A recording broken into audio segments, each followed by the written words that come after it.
नमस्कार, मैं श्रेया द्विवेदी बीएससी तृतीय वर्ष की छात्रा आप सभी का तहे दिल से स्वागत करती हूँ। आज आप सभी के समक्ष सड़क सुरक्षा की चुनौतियों और उसके निवारण पर कुछ चर्चा करना चाहूँगी। सड़क या मार्ग मनुष्य के जीवन का वह साधन है जो हमें एक स्थान से दूसरे स्थान तक ले जाने में सहायक होता है। मनुष्य जब सुबह सुबह उठता है तो उसके मन में कई सपने, कई लक्ष्य होते हैं जो घर से बड़े खुश होकर जब वो निकलता है तो ये सड़क ही है जो जीवन के उतार चढ़ाव के जैसे हमें अपने गंतव्य तक पहुंचाती है।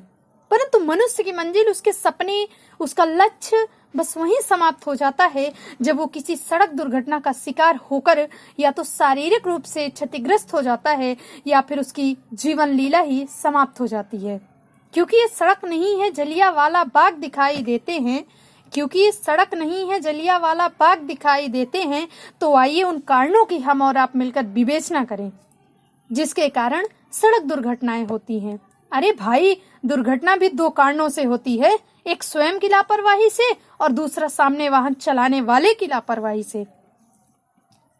हेलमेट पहनकर गाड़ी न चलाना, नशे की हालत में गाड़ी चलाना, गाड़ी चलाते समय मोबाइल फोन इत्यादि पर बात करना। जी हाँ, ये वही कारण है जिसकी वजह से मनुष्य की जान खुद तो खतरे में पड़ती है और साथ ही साथ वो दूसरों को भी इसका भागीदार बना देता है। अरे मैं यहाँ बैठे आप सबसे प्रश्न करती हूँ कि आपने कभी विचार किया है कि सड़क दुर्घटना में घायल लोगों की अधिकतर मौतें क्यों होती हैं? नहीं किया होगा। सड़क दुर्घटना में घायल व्यक्ति खून से लथपथ पड़े तड़पते रहते हैं, जिन्हें देखकर राहगीरों का हृदय द्रवित हो जाता है, लेकिन पुलिस थाने के चक्कर के कारण वे उसे सहायता प्रदान नहीं कर पाते और फलस्वरूप एक बेगुनाह की जान चली जाती है। ऐसे ही एक और प्रकार की दुर्घटना देखने को हमें सड़कों पर मिलती है कि कभी कभी वाहन चालक नशे की हालत में सड़क पर सो रहे लोगों पर गाड़ी चढ़ा देते हैं और जिससे वे बेगुनाह हमेशा के लिए मौत की नींद सो जाते हैं। इसलिए मैं इस मंच के माध्यम से पुलिस विभाग से यह अपील करना चाहूंगी कि वे सड़क पर सो रहे बेघरों को रैन बसेरों में सोने को प्रेरित करें, जिससे किसी बेगुनाह की हादसे में मृत्यु ना हो। अरे, नशे की हालत में गाड़ी चलाने वाले अक्सर खुद तो सड़क दुर्घटना का शिकार होते हैं और दूसरों को भी करते हैं, जिससे घर पहुंचने वाले का इंतजार करने वाली उसकी माँ, बहन, पत्नी, पिता के सपने चकनाचूर हो जाते हैं जब उसे किसी अपने के दुर्घटनाग्रस्त होने की सूचना मिलती है। अरे, ऐसे नशे के लतीलों पर तो तुरंत चालान काटकर उनके वाहन को जब्त कर लेना चाहिए, जिससे उन्हें पुनः गलती न करने का सबक मिल सके। इसलिए यातायात के नियमों का पालन करना बहुत आवश्यक है और करना ही पड़ेगा, क्योंकि 84 लाख योनियों के बाद इस मानव जीवन का लाभ मिला है, इसे यूं ही नहीं गंवाना है।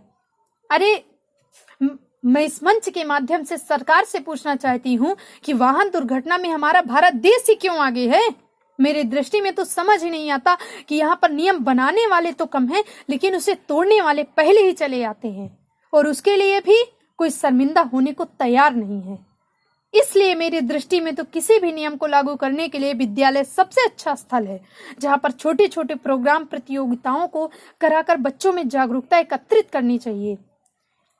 क्योंकि जाहिर सी बात है, जब बच्चे जागरूक होंगे तो बड़े प्रेम से अपने माता पिता, अपने भाई बहनों को समझा सकते हैं और इसी के साथ साथ यातायात के नियमों पर कड़ाई से ध्यान देना होगा। अतः महोदय, जान है तो जहान है, इस सूक्ति को चरितार्थ करते हुए यातायात के नियमों का प्रचार प्रसार करना चाहिए। टीवी पर जैसे हर चीज का प्रचार हो सकता है, शराब का प्रचार हो सकता है, क्या उसी प्रकार यातायात का प्रचार नहीं हो सकता? जरूर, यातायात का प्रचार हो सकता है और करना भी चाहिए। यदि मिलकर इस राष्ट्रीय यज्ञ में सब कर्तव्य निभाएंगे अपना,